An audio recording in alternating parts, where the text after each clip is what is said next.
술이 술을 먹고 결국 술이 사람을 먹는다. 안녕하세요 여러분. 오늘은 제 인생에서 빼놓을 수 없는 이야기, 술과 함께 지나온 웃음과 실수, 그리고 사람에 대한 이야기를 들려드리려 합니다. 술은 제 삶에서 기쁨이 되기도 하고 위로가 되기도 하고 때로는 문제를 만들기도 했지만 돌이켜보면 참 많은 것을 가르쳐준 묘한 선생님 같은 존재였습니다. 저는 어릴 적 아버지의 막걸리 심부름을 자주 다녔습니다. 주전자를 들고 오다 보면 그 고소하고 달큰한 냄새가 저를 유혹했습니다.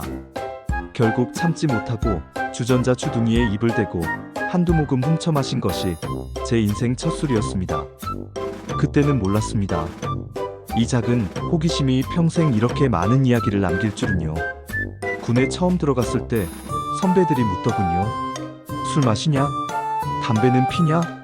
저는 솔직하게 말했습니다. 아직 둘 다 못합니다.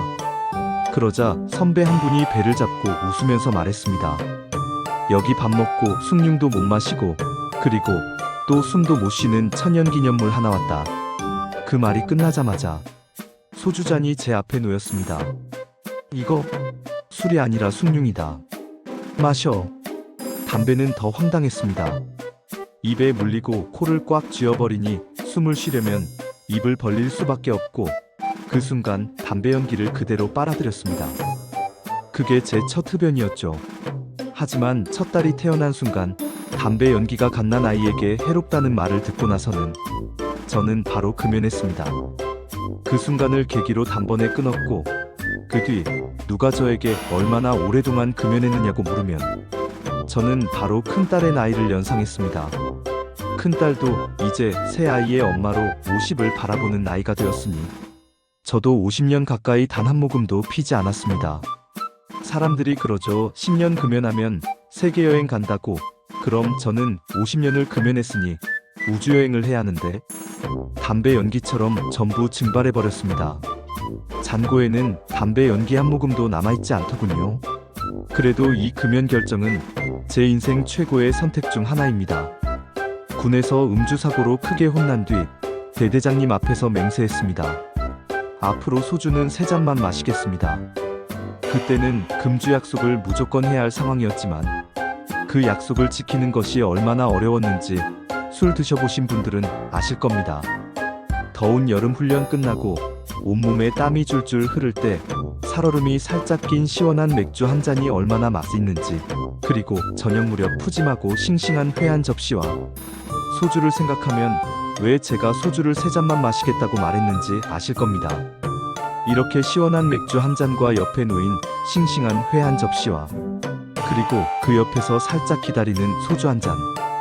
이러한 멋진 조합 앞에서 금주의 의지는 바람에 흔들리는 촛불 같아지고 금주 결심은 아주 조용히 도망가 버립니다. 당시 제 옆에는 술 마시고 기억이 안 난다고 하면 입을 비쭉 내밀며 비웃던 후배 장교가 있었습니다. 선배님, 어떻게 술 마시고 기억이 안 날 수 있어요? 그건 거짓말을 하는 겁니다. 저는 평소라면 그냥 넘겼겠지만 그날따라 묘하게 자존심이 살아났습니다. 그래서 말했습니다. 기억이 안 나는 게 말이 안 된다고? 그게 말이 된다는 걸 한번 경험해 볼 거냐고 말했습니다. 그날 우리는 속임수 못 쓰게 소주잔 하나만으로 서로 주거니 받거니 했습니다.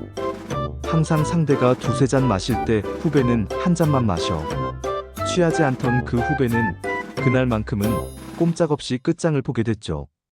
결과는 아주 취하면 기억을 잃는다는 단순한 진리였습니다. 저는 어찌어찌하여 집에 귀가에 쓰러져 잤고 그 후배는 완전히 필름이 끊겨 헌병차 도움으로 사병 내무반에서 잠들었답니다. 그 뒤로 이 후배는 술 먹고 사고치는 사병들의 마음도 이해하게 되고 사람 됨됨이가 깊어졌습니다.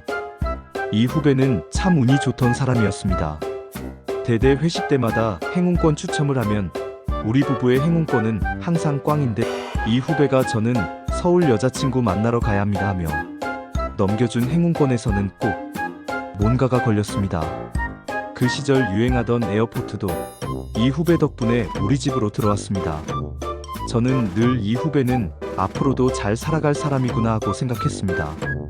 그런데 결혼 후 그 당시 흔했던 연탄가스 중독 사고로 너무 일찍 세상을 떠났습니다.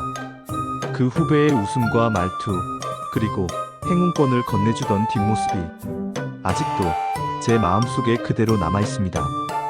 제대 후 건설회사 본사에서 근무하며 아파트 분양을 위해 현장 출장을 자주 갔습니다. 그럴 때마다 현장 공사 소장님들은 분양 소장 왔다며 그 지역 특산물과 귀하던 양주를 꺼내 저를 따뜻하게 맞아주었습니다. 저도 정을 무시할 수 없어 소장님과 잔을 나누다 보면 술이 꽤 들어갔습니다. 문제는 그 뒤였습니다. 소장님, 제가 술을 마셨는데 운전은 좀 이라고 말하면 소장님은 늘 걱정하지 마세요. 제가 지리를 아주 잘 압니다. 단속을 피해가는 길이 있습니다. 길은 제가 안내할 테니 그대로만 가면 됩니다. 결국 저는 음주 상태에서 소장님이 알려주는 골목길을 따라 직접 운전해서 소장님 댁으로 모셔다 드렸습니다. 지금 같으면 큰일 날 행동이고 둘 다 감옥 갈 일이었지만 그 시절에는 참 겁없이 사람 정에 이끌려 살던 때였습니다. 하지만 한 가지는 분명한데 정이 있어도 위험한 일은 하지 말아야 합니다. 또 이런 에피소드가 있었습니다. 명절 전 강제 회식 자리에서 그 당시 귀한 보자기에 쌓인 베리나인 골드 양주가 절반 이상 버려지는 걸 보고 저는 관리직으로서 소장님께 건의했습니다. 이 술이 회식에서 버려지지 않도록 현장 직원들에게 개별적으로 나눠주면 더 유용하게 사용될 것 같다고. 그 뒤 각 방으로 귀한 양주를 배급받은 직원들은 서로 방을 오가며 고민도 나누고 현장의 공사일 얘기도 나누고 술 한 방울도 버리지 않는 따뜻한 시간을 보냈습니다.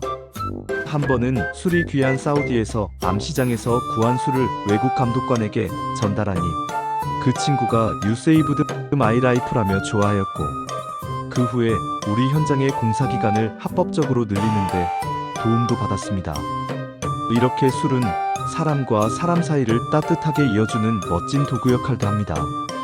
저의 술에 대한 이야기도 이제 마무리할 때가 되었습니다. 처음에는 사람이 술을 마시다가 그러다가 술이 술을 마시기 시작하고 마지막에는 술이 사람을 먹어버린다. 술은 풍류가 될 수도 있고 독이 될 수도 있습니다. 여러분은 어떤가요? 지금 당신이 술을 마시고 있나요? 아니면 술이 당신을 삼켜버리고 있나요? 여러분의 재미있는 술에 얽힌 이야기들도 댓글로 나눠주세요. 술 이야기는 결국 사람 이야기이니까요. 감사합니다.